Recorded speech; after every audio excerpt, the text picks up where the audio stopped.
VSCC 24 news, सच के आगे कोई नहीं। नमस्कार, VSCC 24 न्यूज में आपका स्वागत है। मैं हूं एम अब्बास। खबर बलिया जनपद से है। फेंपना विधानसभा क्षेत्र में सपा विधायक संग्राम सिंह यादव ने मुख्यमंत्री योगी आदित्यनाथ के बयान पर कहा कि अब उत्तर प्रदेश के किसी भी नौजवान के सामने अपनी पहचान छुपाने का संकट नहीं है। अपने जनपद में उसे नौकरी की गारंटी भी मिल रही है। साथ ही उन्होंने कहा कि जब प्रधानमंत्री ने कहा था कि पकौड़ा तलना भी नौकरी है, तो मुझे लगता है कि मुख्यमंत्री ने बलिया को एक सत्तू बेचने का रोजगार दिया है। उन्होंने कहा कि प्रधानमंत्री और मुख्यमंत्री यानी भारतीय जनता पार्टी बस जुमले फेंकती है और कहा कि 2027 में अखिलेश यादव की सरकार बनेगी तो पहली कैबिनेट की मीटिंग में 10 लाख नौकरी देने का काम करेंगे। विश्वास है कि बिहार में तेजस्वी यादव ने 17 महीने में नौकरी देकर दिखा दिया। हमारे बलिया के लड़के और लड़कियां बिहार में जाकर नौकरी कर रहे हैं। नौजवान कह रहे हैं कि कांग्रेस पार्टी यानी इंडिया गठबंधन, राष्ट्रीय जनता दल और समाजवादी पार्टी ने जो वादा किया है वह पूरा किया है। अखिलेश यादव ने इस जनपद के लिए बहुत कुछ दिया है। अखिलेश यादव ने जनेश्वर मिश्र पुल दिया, आज उसका एक अप्रोच तक नहीं बना सके ताकि बिहार के बक्सर वाले 4 लेन से उसको जोड़ा जा सके। प्रधानमंत्री ने कहा था कि पकौड़ा तलना भी एक नौकरी है, ये रोजगार है। तो मुझे लगता है कि माननीय मुख्यमंत्री जी ने बलिया जनपद को सत्तू बेचने का एक रोजगार दिया है। अब वो कहेंगे कि देखो हमने सत्तू को ब्रांड बना दिया है, अरे बलिया के नौजवानों आप सत्तू बेचो, ये नौकरी मैं आपको दे रहा हूँ। इसके अलावा उन्होंने तो सदन में कहा कि हम 2047 तक अच्छे दिन लाएंगे और 2047 तक कहा कि बच्चों को नौकरी मिल जाएगी। तो जो लड़का 25 साल का, 22 साल का, 23 साल का होगा उसमें 47 जोड़ दीजिए तो लड़के की एज खत्म हो जाएगी।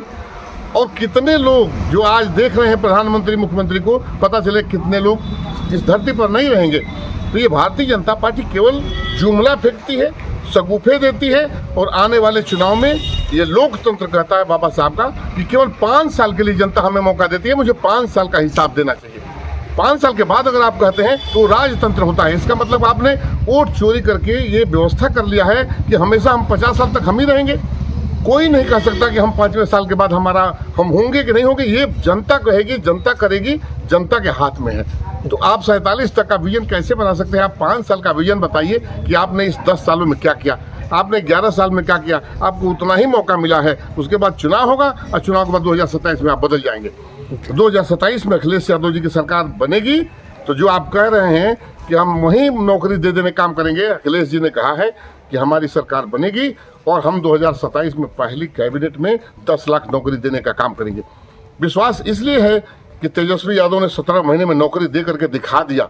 हमारे जनपद बलिया के बहुत से लड़के और लड़कियां बिहार में जाकर के आज नौकरी कर रहे हैं। कोई ऐसा गांव नहीं जिसके बच्चे वहां नौकरी नहीं कर रहे हैं। तो ये नौजवान जो कह रहे हैं, जो कांग्रेस पार्टी और इंडिया गठबंधन और राष्ट्रीय जनता दल और समाजवादी पार्टी जो वादा किया है उसको पूरा किया है। अखिलेश जी ने इस जनपद को बहुत कुछ दिया है। 52 से हमारी मांग चली आ रही थी और चंद्रशेखर जी के माननीय चंद्रशेखर जी के नाम पर उन्होंने एक कलम से यूनिवर्सिटी दे देने का काम किया, स्पोर्ट्स कॉलेज देने का काम किया। हमारे मुख्यमंत्री जी, आपने उस विश्वविद्यालय को बनाया नहीं ताकि लड़के पढ़ सके, उस स्पोर्ट्स कॉलेज को बनाया नहीं कि वहाँ लड़के हमारे खेल सकें, वहाँ लड़के हमारे रह सकें। जो चीज़ें अखिलेश जी ने बनाई, जनेश्वर मिश्रा पुल बनाया, उसका आप अप्रोच नहीं बना सके कि बिहार के बक्सर वाले 4 लेन से जोड़ा जा सके। आप कुछ कर नहीं पाते हैं, केवल बात करते हैं और बात के अलावा आपके पास कुछ नहीं है। और उन्हीं की विधायक हैं केतकी सिंह जी जो केवल अनर्गल बातें करती हैं। तो हमारे किसी पुरुष ने कहा था कि अगर आपको कोई कीचड़ फेंकता है तो उसके साथ कीचड़ में उतर करके या तो लड़ाई करो या तो आगे बढ़ जाओ। तो ये संस्कार हमने नेताजी ने और माननीय अखिलेश यादव जी ने दिया है। हमारी महिला विंग की सदस्य भी गई हैं तो दिखाई दे रहा है कि पुलिस से करेंगे टूटी केवल दिला दो और उसको केवल बतंगड़ बना रही है विधायक जी, और कुछ नहीं।